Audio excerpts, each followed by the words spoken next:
é Frederico, eu sou professor de História do Colégio Poliedro. Bom, hoje eu vou falar um pouquinho para vocês a respeito da Guerra Fria. A Guerra Fria nós podemos definir como um confronto entre Estados Unidos e União Soviética, que foram grandes potências, superpotências, que emergiram no cenário internacional após a Segunda Guerra Mundial. A Guerra Fria é chamada de fria porque nunca houve um confronto armado direto entre as duas superpotências. Estados Unidos e União Soviética nunca se enfrentaram num conflito armado. Apesar disso, o termo Guerra Fria já foi utilizado pelos contemporâneos do cenário do pós-Segunda Guerra. O termo foi cunhado em 1947 para caracterizar um tenso estado de conflito que emergiu no cenário geopolítico após a Segunda Guerra Mundial. Além de ser um confronto entre duas grandes potências, os Estados Unidos e a União Soviética, a Guerra Fria também pode ser entendida como um confronto ideológico. De um lado, o capitalismo, de outro, o socialismo. É interessante que cada um dessas ideologias conformava um sistema social e econômico distinto. E não só um sistema social e econômico distinto, como também um sistema social e econômico que confrontavam entre si. E cada uma dessas duas ideologias era liderado por uma dessas duas grandes potências. No caso, a ideologia capitalista foi liderada pelos Estados Unidos e o bloco socialista liderado pela União Soviética.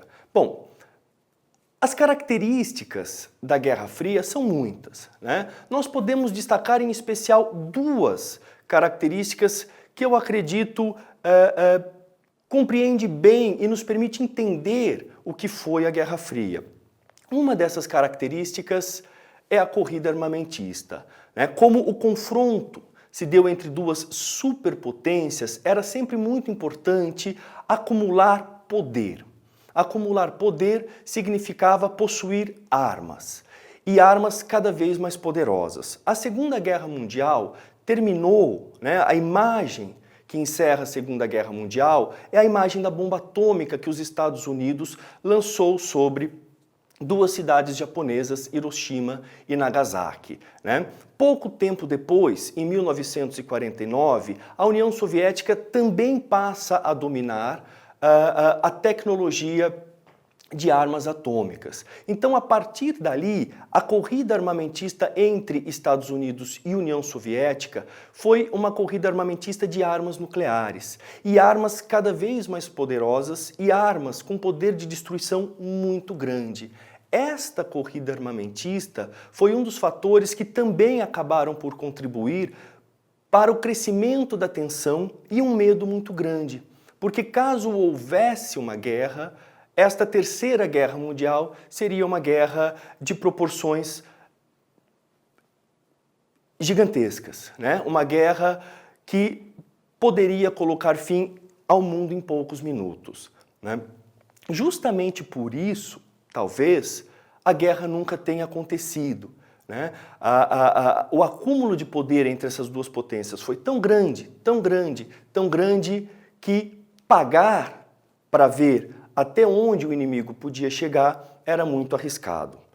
Uma outra característica que podemos também entender e visualizar na Guerra Fria é a conformação de uma ordem internacional bipolar.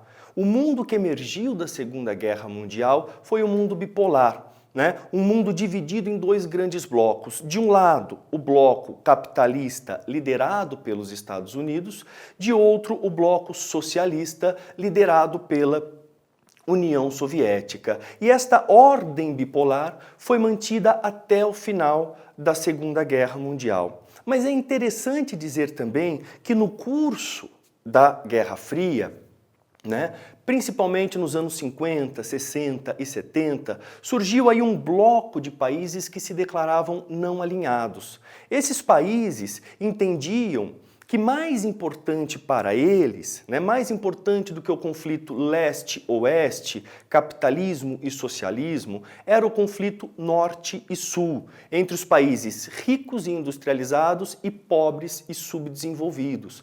Então esses países, chamados à época de países do terceiro mundo, né, simbolizavam um terceiro caminho, uma terceira via nesta Guerra Fria de ordem bipolar. Bom, a Guerra Fria, né, o período que a Guerra Fria se insere, vai, grosso modo, de 1945 a 1991.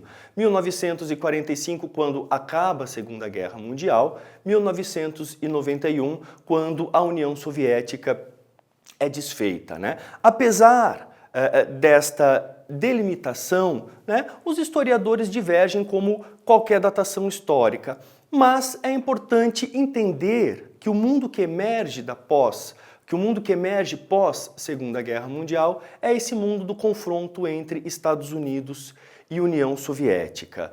Nos anos 80, né, a crise econômica que vinha desde os anos 70 agravou uma situação bastante ruim nos países do bloco socialista.